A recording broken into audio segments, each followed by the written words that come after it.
para presente. Dados os nossos avisos, vamos ao nosso palestrante.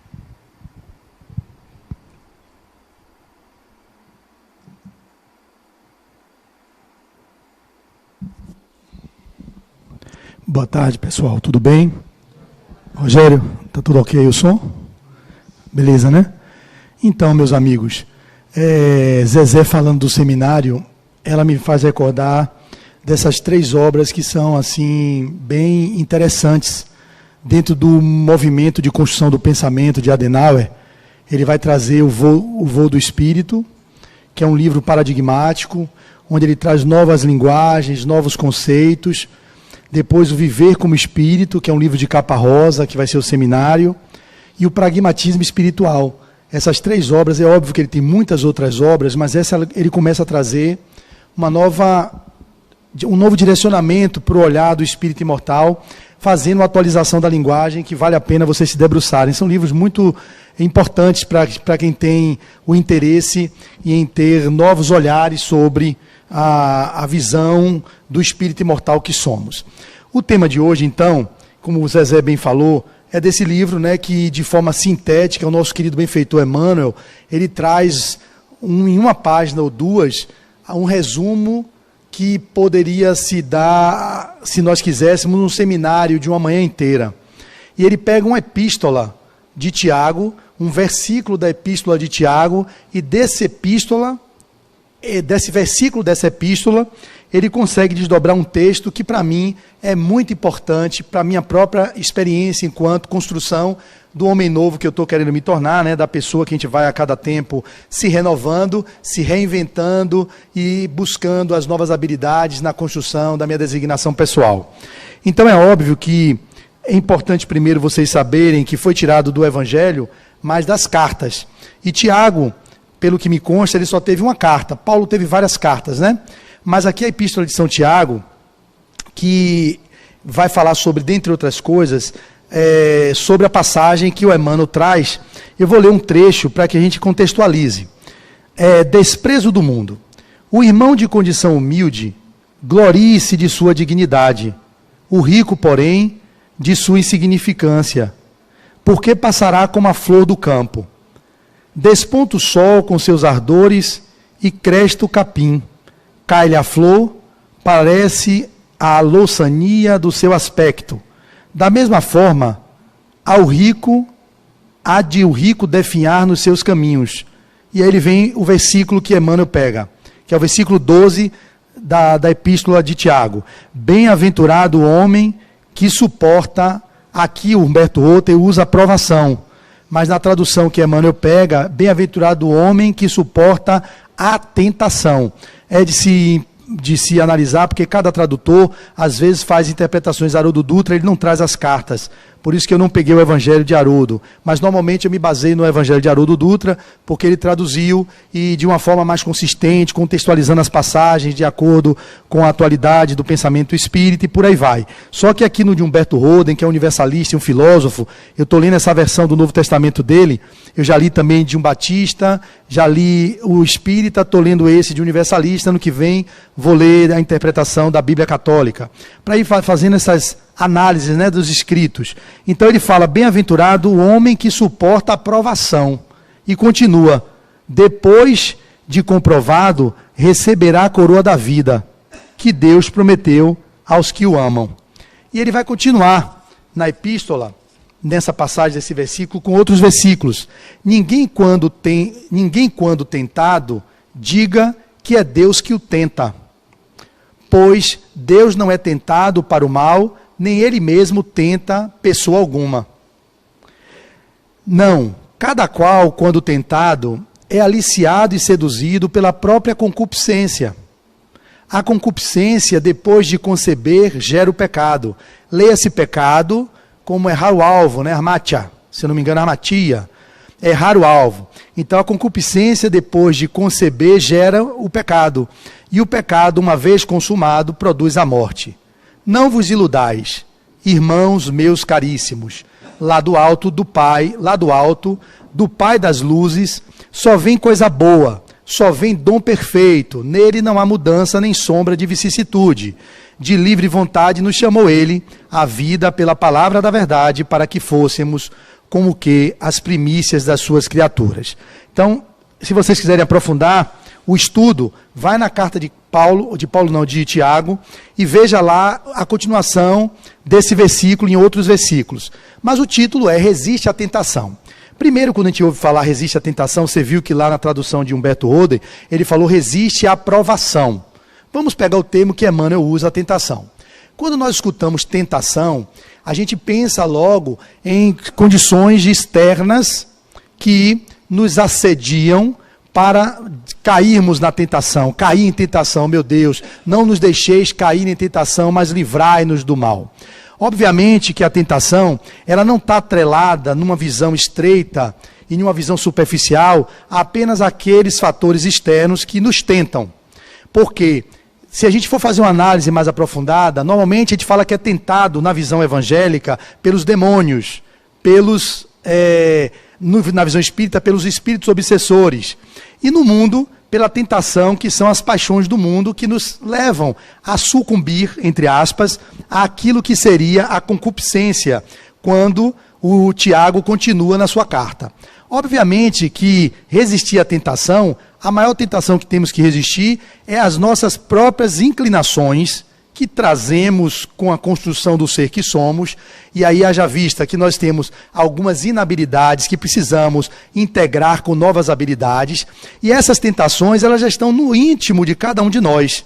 O que seriam as tentações? Os desvios da lei. É como se tivéssemos um propósito a seguir, mas o mundo está posto, ele é o que ele é. As pessoas são o que são. Nós é que enquanto sujeitos, personagens, espíritos imortais jornadeando para o rumo da bem-aventurança, ou da nossa plenitude, ou da nossa autodeterminação, nas linguagens que podem ser as mais variadas, nós estamos aqui vivendo provações. Nós estamos experimentando situações que vão nos colocar em xeque naquilo em que nos propomos a fazer um caminho diferente. Porque quando retornamos com um propósito. E os propósitos são os mais variados. Então, quando ele traz o título Resistir à Tentação, pegando a passagem de Tiago 1,12, que é bem-aventurado o homem que sofre a tentação, a gente imagina, poxa, como é que Tiago está dizendo que é bem-aventurado o homem que sofre a tentação? Na continuação da interpretação, e como Emmanuel vai trazer a interpretação, vocês vão perceber que bem-aventurado o homem que sofre a tentação é porque tem pessoas que passam por tentações e nem percebem. Então, bem-aventurados somos nós outros, que já percebemos as tentações e conseguimos, de alguma sorte, domar a nossa má inclinação. Eu estou usando a linguagem do Livro dos Espíritos e da codificação espírita. Então, domar as más inclinações, que é uma passagem que fala que o verdadeiro espírita não é aquele que não erra mais ou que não se equivoca mais, é aquele que se esforça para domar as más inclinações. Olha, está lá, não sou eu quem disse, são os espíritos com Kardec lá que codificaram. Então, o verdadeiro espírita é aquele que se esforça para domar. Ou seja, está inerente nessa sentença que para ser espírita ele já não domou. Não significa que não haja tentação ou que não haja má inclinação. Está inerente à nossa condição humana as más inclinações. Porque senão não estaria dito lá na codificação que o verdadeiro espírita é aquele que se esforça para domar as más inclinações. Então muitos de nós não nos esforçamos. E tem outra questão no Livro dos Espíritos que fala que falta vontade. O que nos falta mesmo é a vontade firme para domar as más inclinações ou as nossas inabilidades. Então, quando Tiago diz, bem-aventurado aquele que resiste, ou melhor, bem-aventurado o homem que sofre a tentação, ou seja, ele sofre a tentação porque todos nós sofremos, mas é bem-aventurado o que sofre, porém, com a perspectiva do olhar para dentro, a perspectiva do olhar para as nossas inabilidades, para o olhar das nossas más inclinações, nós construímos uma forma de melhor conduzir essas inabilidades quando fazemos o esforço para domá-las. Então, para tirar esse peso, porque nós entramos no Espiritismo, quando a gente tem uma ideia, né, de que, poxa vida, é tão linda essa doutrina, ela é tão expansiva, ela é tão libertadora, ela é tão reveladora de verdades que às vezes nós outros não tínhamos contato quando professávamos outros sistemas de crenças ou não crenças, que a gente fica, eu falo por mim, numa avidez imensa de atingir estágios de evolução, ou estágios de bem-aventurança, ou estágios de pulcritude, que não são ainda possíveis de serem alcançados se nós não partimos da premissa que é a fundamental premissa para que consigamos alcançar esses estágios mais avançados de consciência, que é o autodescobrimento, que é o autoconhecimento. Sempre tenho dito, e vou bater nisso incansavelmente, até mesmo para mim mesmo, para que eu possa estar ouvindo isso, a questão 919, que é a fundamental do Livro dos Espíritos, que diz que qual seria o meio prático e mais eficaz para podermos, eu não sei, ipsis verbis, domar as nossas más inclinações. Não é isso. E um espírito da antiguidade Volo disse: conhece-te a ti mesmo. Então, o conhecer-se a si mesmo é, como eu digo, o antídoto para o egoísmo. Porque na questão 913 pergunta-se Kardec aos espíritos, qual é a origem de todos os vícios? E os espíritos respondem, não está ipsis literi, nem ipsis verbis. Diz assim: vide o egoísmo, ele é a base de todos os vícios. Eu estou trazendo o Livro dos Espíritos para vocês.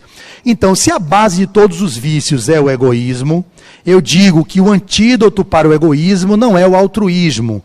Muitos buscam querer ser altruísta, mudando o comportamento, como se ele estivesse assim construindo um altruísmo. E não é. Isso são formas de mudanças periféricas. A verdadeira transformação se dá pelo autodescobrimento. Então, qual é o antídoto para o egoísmo? No meu ponto de vista, eu tenho feito estudos nesse sentido, e é o autodescobrimento. O antídoto para o egoísmo, Flávio, seria ser altruísta? Não. Se descubra, vá para dentro, se conheça, faça um balanço de suas ações no seu dia a dia, como Santo Agostinho vai propor na questão 919, e assim vocês conseguirão encontrar as suas más inclinações, ou, na linguagem mais atualizada, as suas inabilidades, e encontrando com as suas inabilidades, você vai domando-as. Olhe bem, domando-as não significa recalcando-as, não significa reprimindo-as. Ele não disse isso. Ele não disse também não esquecendo-as, deixando de lado, ou mudando o egoísmo para um altruísmo. Não, vá domando as más inclinações, mas você só consegue domar má inclinação ou inabilidade para fazer prevalecer as habilidades que vocês também têm, muitas habilidades, talentos variados, se vocês dedicam tempo para o autodescobrimento. Não há saída, meus irmãos. Não há outro caminho. No meu ponto de vista, o caminho para a bem-aventurança, para a plenitude, para a iluminação, para os estados de samadhi, ou para o estado de autodeterminação, ou de designação pessoal, ou do que quer que vocês queiram denominar, é indo para dentro, não indo para fora. Você vai viver no mundo, pode viver, mas sempre com a perspectiva do olhar para dentro, sempre. O Natal está chegando, as famílias vão se reunir, muitos vão ficar em volta da mesa, tomando seus drinks, comendo seus acepips e trocando presentes. E esquece, como o Adenal vai falar amanhã, parece que Jesus e o Natal, ele falou também o Natal e Jesus, né? Ele fez um trocadilho. O Natal é Jesus, Jesus e o Natal.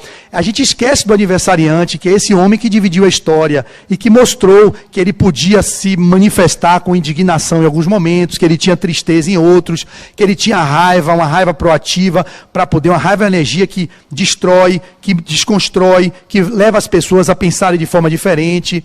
Então tudo isso, ele como é o homem integral, na figura do homem integral que passou na Terra, nós temos nele um modelo e que deveríamos lembrar dele nesse período de festas natalinas. Nós esquecemos, de uma grande parte esquecemos. Está todo mundo avexado em comprar os presentes para o amigo secreto, indo para o shopping, comprar o Chester, comprar todas as coisas para comilança, mas muito poucas famílias reservam um um pouquinho, que não seja na hora da ceia, que seja no outro dia de manhã, para fazer uma reunião em volta da mesa com a passagem do Evangelho, refletir um pouco sobre a proposta do Cristo, verificar como foi o balanço desse ano de 2023, na nossa relação conosco mesmos, na nossa relação com o nosso familiar, com o nosso cônjuge, com aqueles que estão mais próximos de nós. É esse que deveria ser o movimento de introspecção que o Natal conclama. O Natal é uma festa de introspecção, não é de extroversão. O Carnaval é uma festa de extroversão.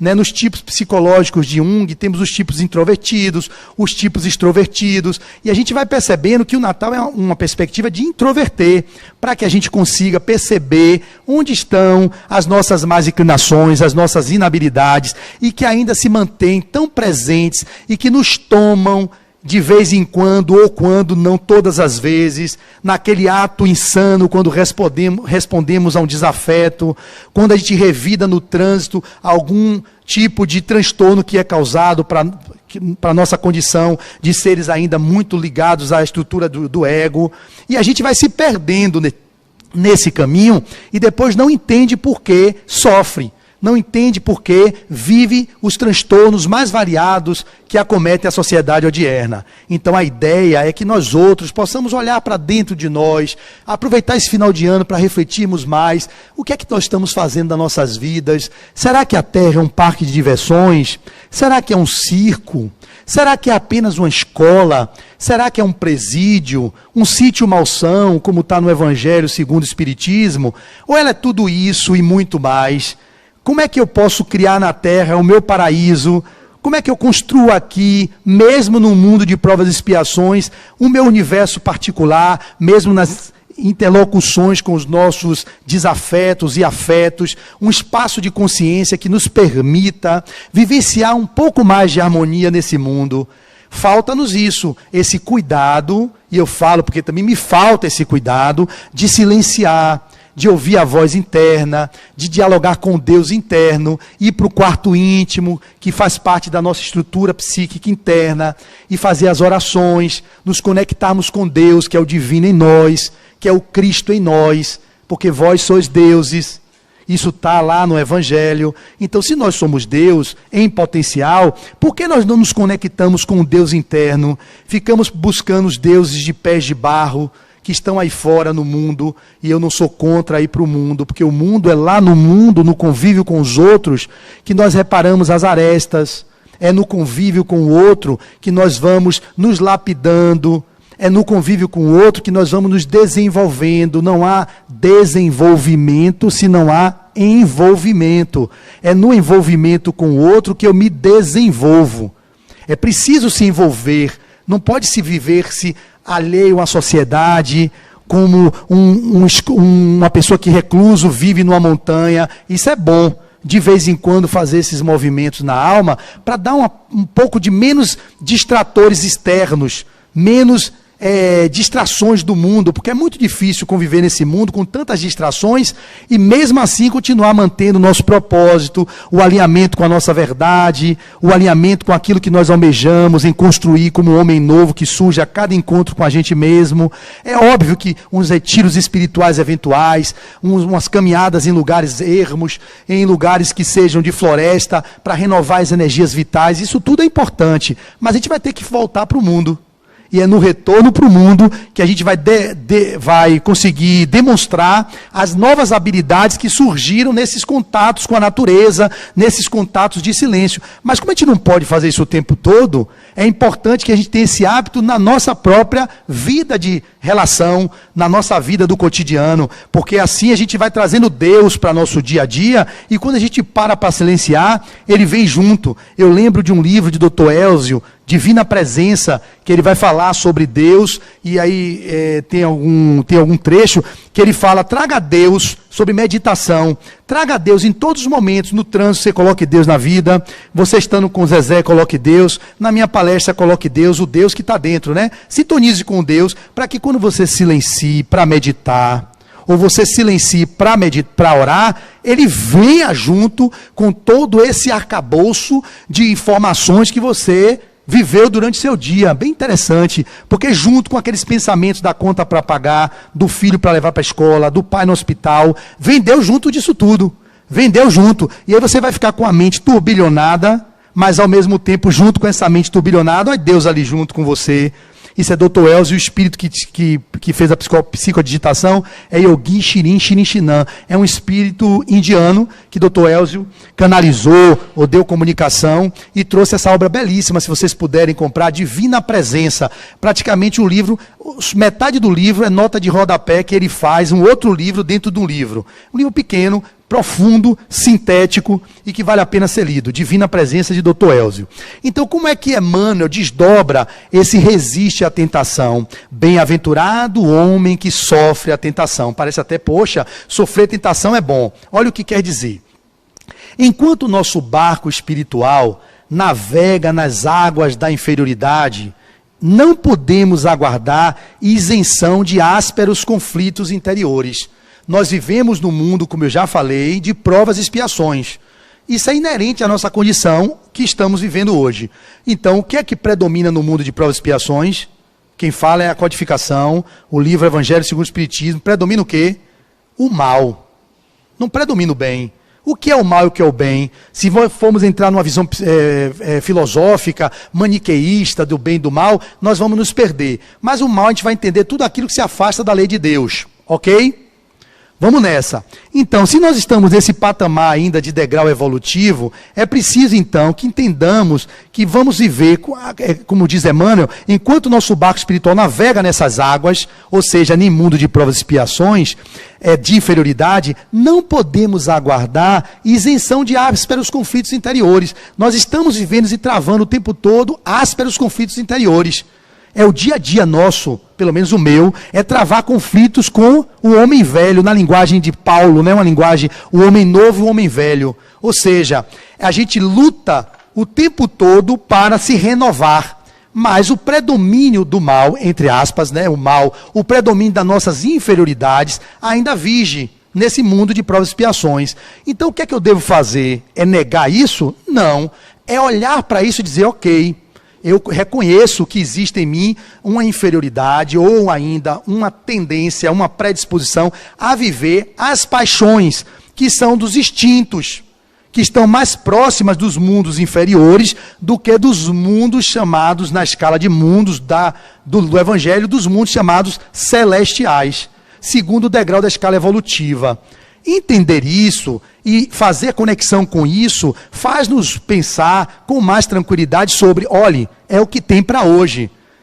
Não faz com que nós outros fiquemos nos punindo naquela visão judaico-cristã de autopunição, porque ainda percebe o espinho na carne e fica querendo se mutilar, se violentar, se culpando. Como é uma grande chaga da sociedade moderna, é o complexo de culpa, que a gente vive porque tem culpas inconscientes, tem culpas conscientes, delitos que praticamos, por equívocos, por invigilâncias, e a gente, poxa, percebi que não era legal aquilo, mas eu continuo fazendo, e a gente fica emaranhado nesse complexo de culpa e não consegue fazer o salto evolutivo, no que diz respeito ao processo de autodeterminação para incorporar novas habilidades. E nesse incorporar novas habilidades, nós vamos nos construindo como um ser novo, mas não negando as inabilidades ou reprimindo aquelas que aparecem, porque faz parte do estágio em que nos encontramos, e aqui eu estou seguindo a risca o que o texto nos traz, nós não estamos isentos de ásperos conflitos interiores. E ele continua, mormente na esfera carnal, toda vez que empreendemos a melhoria da alma, olha que lindo, utilizando os trabalhos e obstáculos do mundo, devemos esperar a multiplicação das dificuldades que se nos deparam em pleno caminho do conhecimento iluminativo. Isso é um ponto fundamental. Como é bom esse texto. Eu agradeço tanto a espiritualidade, quando me traz, porque é para mim isso aqui, não é para vocês não, isso é para mim. Ah, o Flávio está falando para mim, para os outros? Não, para mim. Por isso que quando cai como uma luva, vai sendo temas que se revestem em mim, que eu tomo a carapuça desses temas de, meu Deus, eu preciso olhar para isso. É a bondade divina, é a bondade que eu tenho muita gratidão à vida por ela me oportunizar esses contatos, desses encontros com vocês. Por isso que as palestras, as exposições para mim são muito agradáveis. Não é somente para poder levar a codificação ou fazer a divulgação da doutrina. Não, é porque nesse momento, e que eu estou aqui num momento especial, me sentindo muito confortável e feliz, ao conectar com um texto como esse, eu tenho que refletir, não é possível. Eu estou estudando ele, vim no carro ouvindo palestras sobre esse tema, estou falando sobre o tema, eu tenho que, de alguma sorte, começar a incorporar esses valores, mas não forçadamente e nem assustadamente, porque eu não tenho essas condições ainda não, mas me dá a condição de refletir profundamente sobre quais são as escolhas que eu continuo fazendo na minha existência. Qual é o caminho que eu quero trilhar para a minha autodeterminação? É ainda ficar me permitindo os distratores da vida como se fosse algo de uma diversão eterna? Ou existe o refrigério nesses momentos de prazer que o mundo nos oportuniza, mas um ideal muito mais diretivo naquilo que seria o que me daria harmonia interior? Essas coisas, quando eu falo, é que emergem de mim e me dão uma sensação de satisfação imensa. É um estado que, aqui eu diria, de bem-aventurança que eu estou. Porque os estados de samadhi, que os grandes místicos alcançam, nos estados meditativos, a gente pode encontrar numa lavagem de pratos, como Pierre Rivail, um dos grandes psicólogos, precursores também da psicologia transpessoal. Ele disse que nos momentos que ele estava no retiro espiritual, lavando pratos, foi o momento que ele mais meditou profundamente. Aquela água batia no prato de todos os confrades do retiro, era o dia dele lavar os pratos. E ele ficou tão presente, em atenção plena com aqueles pratos, que ele entrou no estado de bem-aventurança. Eu digo, poxa, olha que coisa interessante. Não precisa estar só silenciado em posição de sukhasana ou posição de lótus para encontrar esses estados ampliados de consciência. Nós podemos, no encontro com o outro, num diálogo fraterno, numa exposição doutrinária, encontrar esses estados. É um estado que traz uma harmonia para a alma. E a gente gosta daquele estado. Eu acabei de ler 2 livros aqui muito interessantes, que é Nação Dopamina. A gente busca essa sensação do prazer extremos. Mas ela vai mostrar ao autor, uma psiquiatra, que é preciso um pouco de sofrimento, entenda sofrimento, não como sofrimento, só tem como crescer sofrendo, não. A pessoa, por exemplo, sofrimento é você fazer uma atividade física.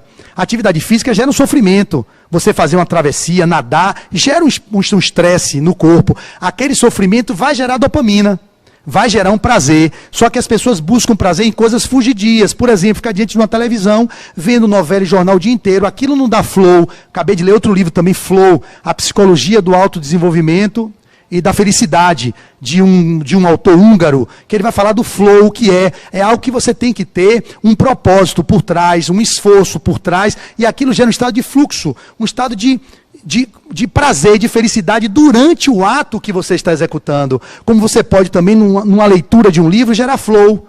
Lendo um livro, você está num estado de concentração, de presença, de atenção plena, que lhes leva a um estado de bem-aventurança. Então a gente pode buscar estágios como esse, em coisas que realmente nos tragam valor agregado. Então ele continua dizendo, normalmente na esfera carnal, então quando ele diz aqui, quando a gente faz esse caminho para ir para dentro do autoconhecimento, do autodescobrimento, e quando a gente começa a buscar um outro trajeto para a nossa existência, os chamados externos, que são os opositores externos, que são os amigos, os parceiros, as parceiras, até a família, como os próprios opositores internos. É o que eu entendi que Emmanuel falou nesse trecho. Eles vão tender a não... Aqui, ó. Normalmente na esfera carnal, toda vez que empreendemos a melhoria da alma, utilizando os trabalhos e obstáculos do mundo, devemos esperar a multiplicação das dificuldades que se nos deparam em pleno caminho do conhecimento iluminativo. Quando a gente busca esse caminho, vai ter as próprias dificuldades do caminho, os obstáculos do mundo. E me vem aqui agora 3 exemplos do Evangelho. A mulher hemorroíça, quando ela buscou o grau de desenvolvimento dela, ela precisou atravessar a multidão de desafios para tocar no manto do Cristo, e ali virtude saiu de mim. Cristo disse, por quê? Pedro, está louco, Jesus? Você está no meio de muita gente aqui, mas ele sentiu que alguém tocava nele de um jeito diferente e que tirou dele fluidos que fez com que aquela hemorragia estancasse. O outro é o paralítico, que desejou tanto andar, pediu os amigos para ir por cima dos telhados e desceu ele para Jesus tocar e fazer um tipo de coisa. Precisou enfrentar os desafios da multidão. O outro é Zaqueu, que quis olhar para Jesus, o cobrador de impostos, e que viu uma multidão na frente, ele era baixinho, subiu no sicômoro, e Jesus falou, desce daí, Zaqueu, que hoje eu vou entrar em sua casa. Então, quando as pessoas buscam resistir às tentações, ou fazer mudanças paradigmáticas, eles enfrentam os desafios e as vicissitudes que estarão inerentes à própria condição da mudança, porque gera um estresse a mudança. Não há como modificar sem fazer um esforço. Tem que ter uma vontade firme, uma autodeterminação para o novo que surgirá. Então, os desafios vão estar aí presentes todas as vezes que vocês buscarem um caminho de melhoria da alma. Eu falei isso aqui outrora, mas eu não vou repetir porque o tempo já se esvai. Quando a gente busca a transformação, aqueles pares, não por maldade, não querem perder aquele contato. Se esse jovem, por exemplo, começa a frequentar o centro, aí você começa a vir para a casa espírita, quer dizer, ir para palestra, agora eu sou passista, estou na mediúnica, os seus amigos do skate, ou do surf, ou do baba, ou do beach tênis, ou do vôlei, poxa, você não quer saber mais de jogar com a gente? Não, peraí, eu estou também fazendo outra coisa. Não, você ficou fundamentalista, você está muito radical, você não sai de centro espírita. Eu passei por isso lá atrás e muitos de vocês enfrentam isso. É diferente, vocês estão alinhando o seu propósito com aquilo que dignifica vocês, aquilo que alimenta, aquilo que nutre as suas almas, sem prescindir do mundo, sem deixar de também viver as coisas do mundo. É saber equilibrar no que é que funciona para vocês e não ficar sendo sempre joguete da sociedade, da cultura ou da família que quer direcionar e determinar o que deveria ser o melhor para vocês. Por isso que vocês só conseguem ter essa força quando vão para dentro, se autoconhecem, se autodeterminam, e aí vão se autoiluminando e vão se autotransformando e vão buscando essa mudança interior. Mas as dificuldades, elas estarão inerentes a todo tipo de vontade de melhoria da alma, ok? E aí continua aqui, 101, né? Caiu aqui o papel. É até 5h45, né, Zezé? Então, e aí ele continua. Contra o nosso anseio de claridade, temos milênios de sombra. Óbvio, milênios de sombra. Antepondo-se-nos a mais humilde aspiração de crescer no bem. Vigoram os séculos em que nos comprazíamos no mal. Claro, a gente está muito mais perto de quê? De mundo primitivo ou de mundos celestiais? No estágio de consciência que a humanidade se encontra, dos mundos primitivos. Então, o que é que mais predomina em nós? Os estágios, como Emmanuel diz, vigoram mais o que a gente estava vinculado às paixões. E aí eu me lembro também, nesse estágio de um livro, se eu não me engano, Os Mensageiros, Calderaro e André Luiz, A Casa Mental, capítulo 4, se eu não me engano, de Os Mensageiros. E ele vai dizer sobre o subconsciente, que são os primarismos e as experiências que vivemos, o superconsciente, que é o que nós estamos fazendo, buscando no Evangelho, em leituras edificantes, alimentar o consciente, que é essa coisa do aqui e agora, da vivência com relação ao mundo, para que através da vontade firme nós possamos fazer com que o subconsciente do amanhã esteja mais vinculado com condições que nos elevem a estágios mais ampliados. Então, os desafios, as vicissitudes, faz com que, com a vontade firme e autodeterminada de nós outros que vivemos os embates e os desafios do mundo, possamos assim, nessa metáfora da casa mental, estar alimentando o subconsciente ou inconsciente de recursos renovadores para que a nossa condição futura seja mais condizente com as leis divinas, com as leis que é de amor, de justiça e de caridade. Porque a gente vai buscar no superconsciente, o que é o superconsciente? É o Deus em nós, é o Cristo em nós. Porque vós não sois deuses, então vocês são centelha divina, e como centelha divina, vocês têm toda a lei dentro de vocês. A gente não consegue conectar com o Deus interno, porque a gente não vai para dentro. Porque se a gente fosse para dentro, tem tudo dentro de vocês. A verdade está dentro de cada um de vós. Buscareis a verdade vos libertará. Mas a gente fica buscando verdade fora. E a verdade não está fora, está dentro. E aí ele continua. E aí Emmanuel continua dizendo. Ele vai falar. Acho que caiu. Ah, foi isso, caiu aqui. Peraí. O marca-texto caiu. E ele continua dizendo.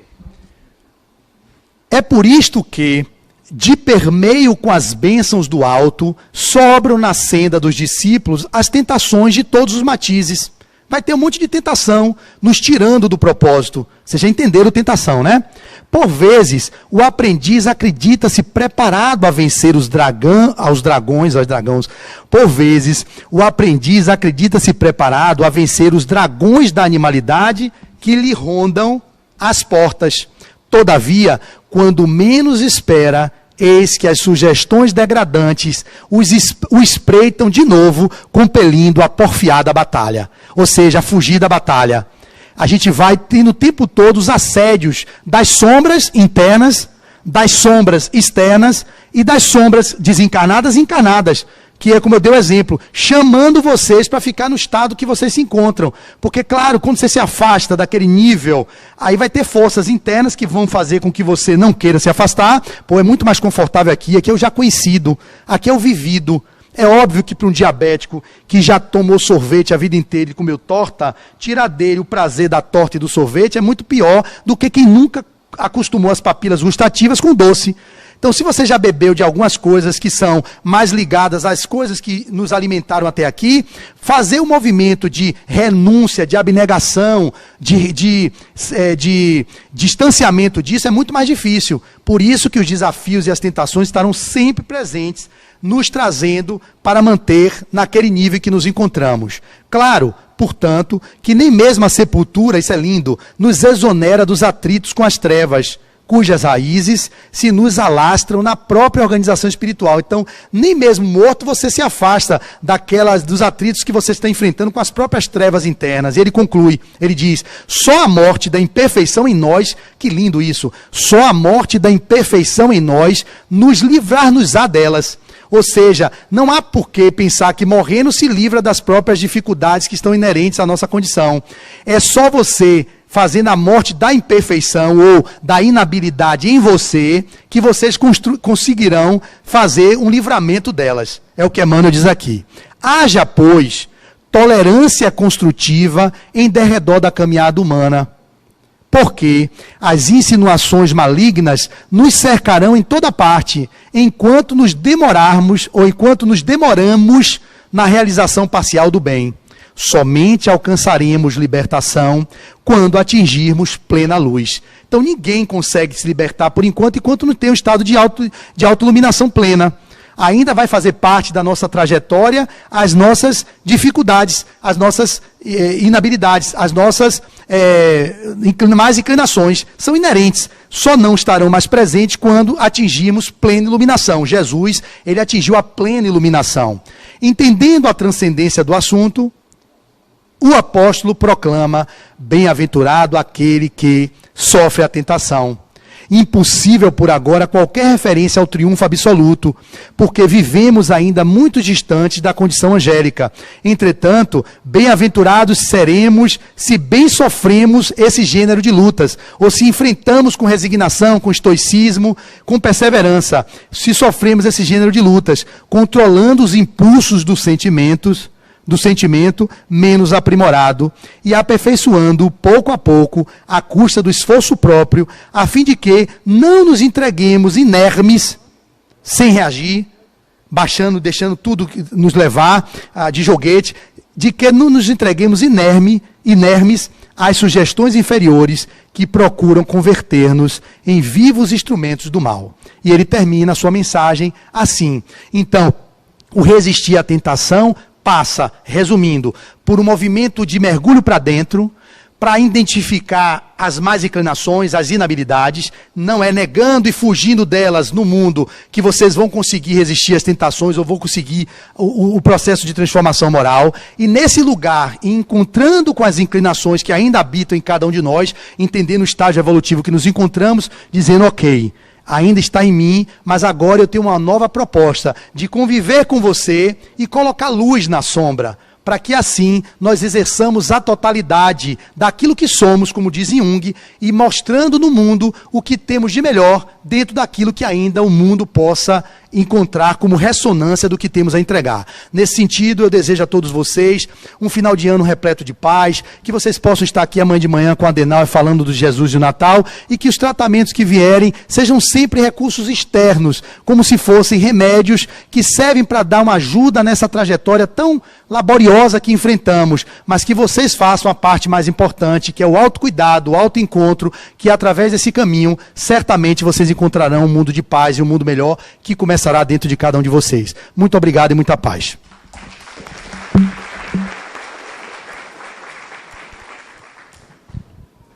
agradecendo a Flávio pelas reflexões dessa tarde e a sua disponibilidade de estar aqui conosco, compartilhando os seus conhecimentos.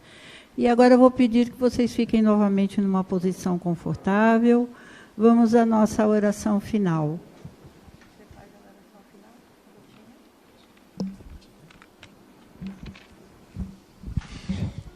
Tem música?